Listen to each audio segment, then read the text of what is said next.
గెలవడానికి తిరుగులేని రామబాణం కావాలి.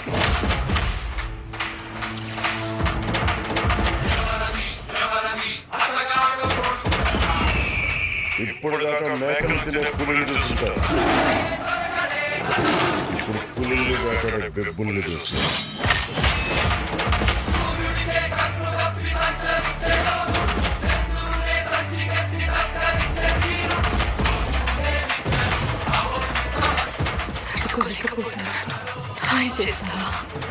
దశమి రోజు పంచమిని విడిపించాలన్నమాట.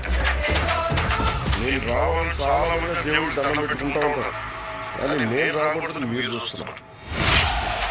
వినాలి, వేరములు చెప్పింది వినాలి.